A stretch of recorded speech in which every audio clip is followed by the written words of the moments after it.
আসসালামু আলাইকুম guys, this is me Tasmia Rahman and welcome to my new another blog. আজকের এই ব্লগটি আমাদের প্রত্যেকটি মুসলমানের জন্য অত্যন্ত স্পেশাল। আজ শবে বরাতের দিন।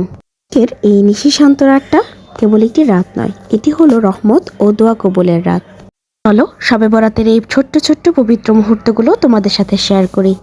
আজকের দিনে হালকা পাতলা নাস্তা করে চলে গেলাম দুপুরের খাবার রান্নার আয়োজনে। আজকের দুপুরের খাবার রান্নার আয়োজন ছিল মুরগির মাংস। আসলে আমি শুধু ক্যামেরা ধরার কাজটাই করছিলাম, রান্নাটা আমার মা করছিল, তাই ভাবলাম তোমাদের সাথে একটা রেসিপি শেয়ার করা যাক। তো এখানে স্টেপ বাই স্টেপ ভাবে মুরগির মাংস রান্না করা হচ্ছে। তারপর জোহরের ওয়াক্ত হলে জোহরের নামাজটা পড়ে নিয়েছিলাম। জোহরের নামাজ আদায়ের পরে আমাদের প্রথম কাজ ছিল আজকের সন্ধ্যার জন্য হালুয়া তৈরি করা। তাই আমরা সবাই মিলে হালুয়া তৈরি করতে ব্যস্ত হয়ে পড়েছিলাম। তো এখানে আমরা কিছুটা স্টেপ নিয়েছিলাম যেটা হালুয়া তৈরি করার ছিল। হালুয়া তৈরি করতে করতে প্রায় আসরের ওয়াক্ত হয়ে গিয়েছিল, আর এখানে আমি হালুয়াকে সুন্দর সুন্দর সাইজে কেটে নিচ্ছিলাম যেন দেখতে আরও আকর্ষণীয় এবং সুন্দর লাগে। আসর ও মাগরিবের নামাজ শেষ করার পরে আমরা এখানে চালের রুটি বানানোর একটা তোড়জোড় শুরু করে দিয়েছিলাম। এখানে আম্মু চালের রুটি বানাচ্ছিল আর আমি কিছুটা ভিডিও ক্লিপ নিয়ে নিয়েছিলাম। আসলে চালের রুটি বানানো নাকি অনেক টাফ, সেটা ঠিক মতন ঘুরতে চায় না, বাট আমি দেখলাম আম্মুর কাছে এটা অনেক বেশি পারফেক্টলি হয়ে যাচ্ছিল। তো আম্মু এখানে রুটিটা বানিয়ে দিচ্ছিল আর আমি ছেঁকে নেওয়ার কাজটা করছিলাম। এখানে আমি রুটিটা একদম আলতোভাবে ছেঁকে নিচ্ছিলাম, কিছুটা কিছুটা করে ছেঁকে নিচ্ছিলাম, একদম পুরোপুরি ছেঁকে নিয়ে নিই।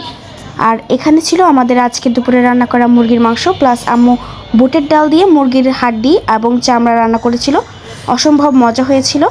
তো এখানে আম্মু আমাদেরকে বাটিতে একটু সার্ভ করে দিয়েছিল যাতে আমরা টেস্ট করে বলতে পারি। আসলে খুবই ভীষণ মজা হয়েছিল, স্পেশালি এই বুটের সাথে এটা অনেক বেশি মজা হয়েছিল। তো এখানে দেখুন আমাদের মসজিদটা খুব সুন্দর করে লাইটিং দিয়ে সাজিয়েছিল। আজকে যেহেতু রাতটা জাগতে হবে তাই আমি এখানে একটু কফি বানিয়ে নিয়েছিলাম। আমি প্রায় কফি বানিয়ে থাকি, এর জন্য আমার কাছে বেশি সময় লাগেনি।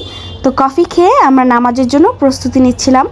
এখানে যেহেতু অনেকগুলো নামাজ আজকের রাতে, তাই আমরা এখানে অনেক আগ থেকেই শুরু করে দিয়েছিলাম। স্পেশালি আজকে আমরা বড়ই পাতা দিয়ে গোসল করেছিলাম, যেটা কিনা আমাদেরকে বলা হয়েছিল। তারপরে আমরা বাকি সমস্ত নামাজগুলো পরপরভাবে পড়ে নিয়েছিলাম। দেখতে আজকের এই ব্লগের একদম শেষ পর্যায়ে চলে আসলাম। আজকের এই ব্লগের শেষে আল্লাহর দরবারে শুধু একটাই আর্জি, যেন রব আমাদের আজকের এই পবিত্র দিনটার সাক্ষী রেখে আমাদের সকলের করা সকল গুনাহ মাফ করে দেন, আমিন। তাহলে গাইস আজকের মতো বিদায় নিলাম। আসসালামু আলাইকুম। আমাদের সবার জন্য দোয়া করবেন। আবারও দেখা হবে নতুন একটা ভিডিওর সাথে। চোখের পানি ছেড়ে আল্লাহর কাছে চান, সব তিনি দিয়ে দিতে পারেন, চিন্তা করেন ঠিক কিনা?